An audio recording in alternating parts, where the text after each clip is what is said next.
Welcome back to BYU Sports Station. We are live in Studio B. This is your day-to-day BYU Sports play-by-play. I'm Spencer Linton alongside Jason Shepard. Joining us now is one of the newest big-time fan commits. His name is Robbie Triano. He is a SiriusXM Big 12 producer.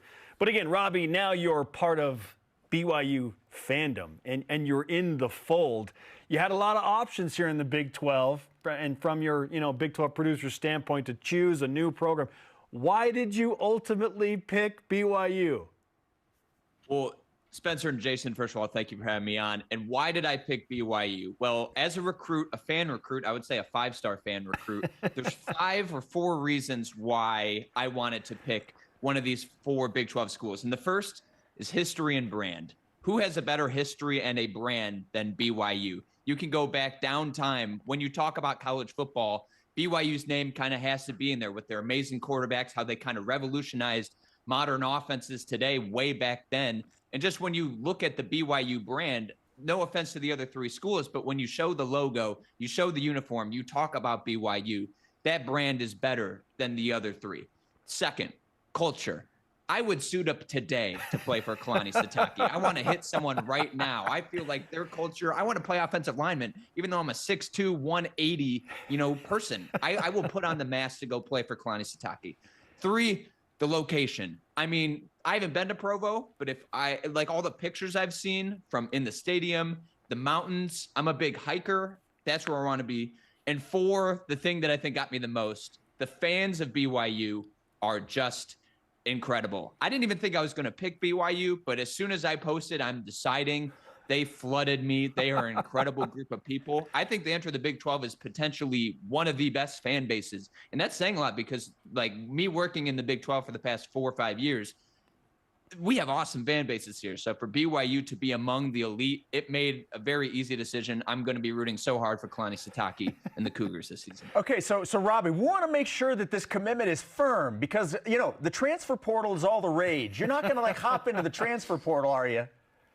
No, it is not flip miss. I am not entering the portal. I am firm. It is a verbal. I am 1,000% committed, as every single commitment graphic says. 1,000%. I love it. You're 10 toes down with BYU. Is that what we're saying?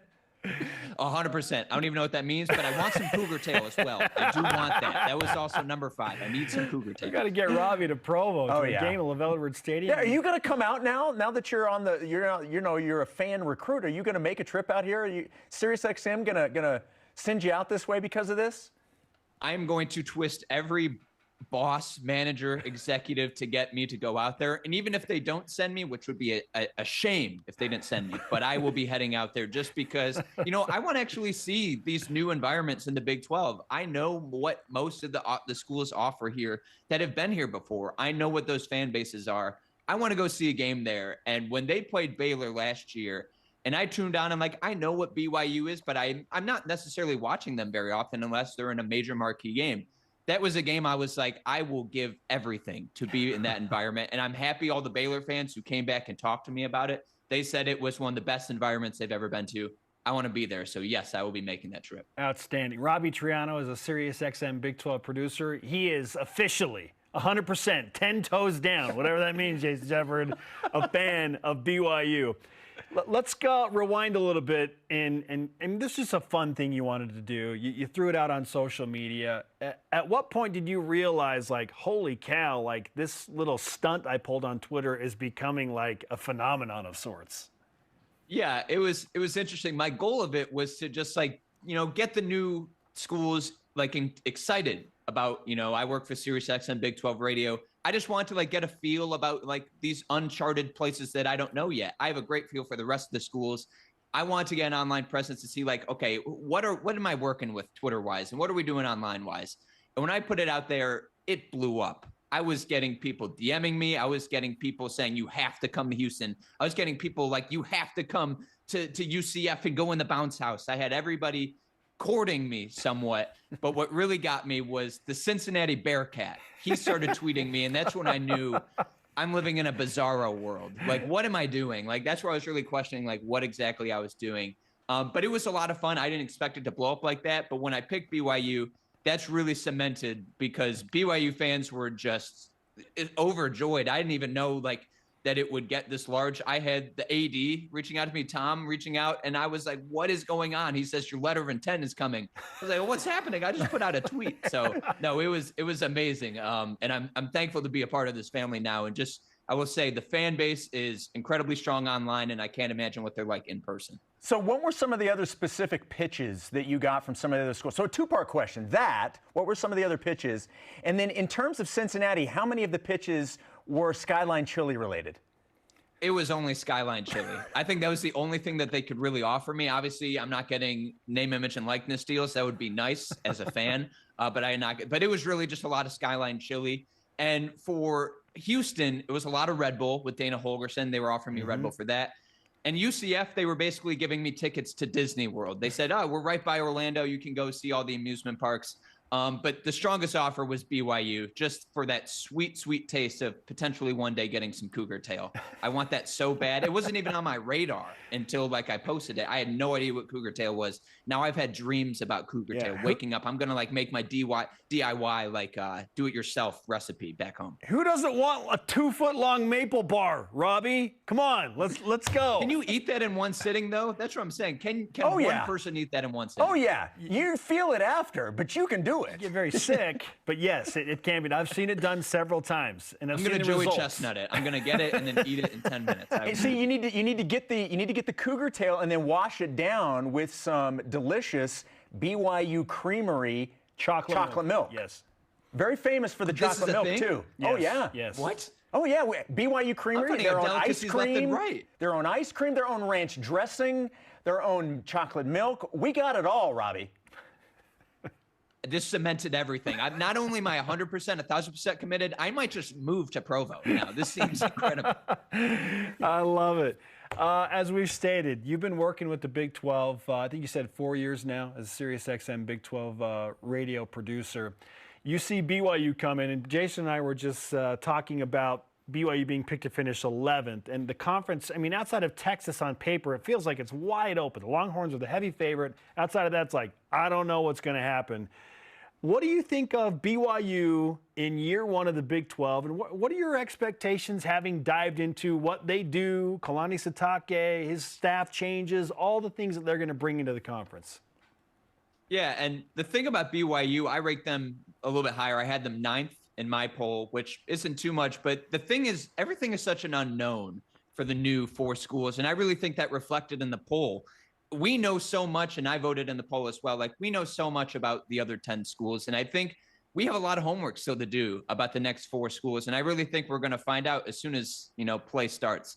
But what BYU, I think, has the advantage over most of them is because they play Power 5 talent and Power 5 teams, especially in the Pac-12. You played Baylor last year. You play them more consistently than these other schools. I understand Cincinnati played in a college football playoff game. Understand UCF has that Florida base, and they're also playing other schools. Houston has a great recruiting base. But I really do think BYU has the advantage because they have that experience. And I really do think, I hear this a lot, they have older players, more physical players. Kalani Sitake, he instills that culture of being tough. They love to run the football in this league. And I do think a player that I voted newcomer of the year is Keaton Slovis. I understand people will bag on him because he transfers and he's gone to multiple different places. I really do think this is going to be a great fit for him, and one that we can be saying, oh, is that an NFL type of quarterback? Maybe not a starter, but a quarterback that we can see on an NFL roster, having long success in the year, being on multiple teams. And I really do think he gives them an experience they need immediately in the Big 12. You look at Houston. Who is their starting quarterback right now? Donovan Smith, who has some experience at Texas Tech, but he's not a seasoned veteran like at most of the other schools. Like, that is an advantage that BYU has, and I think the experience, the amount of talent that they have and the amount of experience they have playing Power 5 schools is really what's going to set them apart early on. What do you make of this conference this year? It's obviously you have the 4 schools coming in, and so there's all of the talk about that. Obviously, it's the final year for Texas and Oklahoma. How crazy could this conference season be? I think it's going to be the most interesting conference in all of college football. It may not be the best because the SEC holds that crown, and I think will continue to hold that crown. but I think every single Big 12 game this year is a must-watch TV. I think there are 2 teams right now that are ahead of everybody else, and that was reflected in the polls with Texas and Kansas State. I think right now the experience, the amount of talent they have back, and the level of coaching that they have kind of separates them from the rest of the league. TCU should be in there, but they've lost so much talent from that national championship runner-up team. So that's a team I don't really have. So from 3 to 14, I really think put them in a bag, mix them up. I have no idea what to have with that. And that's where I think this league is so interesting with that. And I don't know if there's going to be a college football playoff contender. I don't know if there's going to be a national championship runner-up level of team in this conference.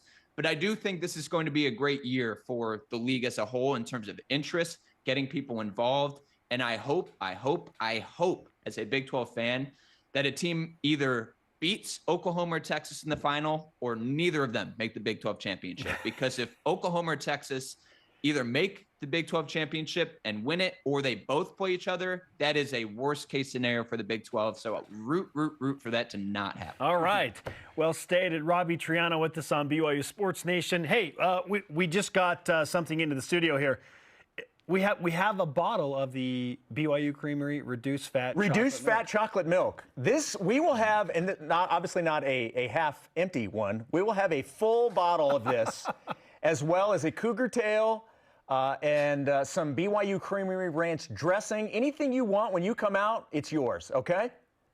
Is there a way you can fax that to me, like right now, so I can drink it? Also, the fact that you said ranch dressing is my favorite condiment in the world as a Midwesterner. So it's like this right now. We are like this. Made right here on campus, Robbie. It's right here. This is cohesion, my friend. Oh, my God. I need to get there now. I might just book a flight. I might just skip Big 12 Media Days and just go there while everybody else is at Media Days. I love it. Hey, speaking of that, are we going to see you in Dallas? Are you going to be there? Sadly not. I will be behind the scenes, but we are locked and loaded. It is going to be an amazing event. Channel 375 on SiriusXM and on College Sports Radio, Channel 84. Tune in. You'll hear every player, every coach. It is incredible, and I cannot wait. And I'm so jealous because the BYU people said, "Are you going to be there?" And I said no, and they said, "Oh, we had Cougar Tail." And I almost flipped my desk because I was so sad I was missing it. But I will be behind the scenes, and it's a great event. Hey, we're just building the anticipation for the inevitable visit to Provo, man. Hey, Robbie, have you received any BYU Sports Nation? Have you received a swag box by chance? I have not. Okay, we're going to have to change that. Yeah, we're going to have to change that. That's something we can control, Robbie. That we can control. Yeah. Yes. Yes. All right. I am in. Okay. I'm 100% committed to wearing your merch. If I knew that the milk and the ranch dressing would last during the shipping process, I would send it too, but it probably wouldn't. I'll even drink it spoiled. I don't care. Send it. Hey, Robbie, it's great to have you on BYU Sports Nation, man. Welcome again to the fan base, to the fold of BYU fandom. Awesome. Thank you guys so much. And go Cougs. You got it. Here we go. Thanks, Robbie.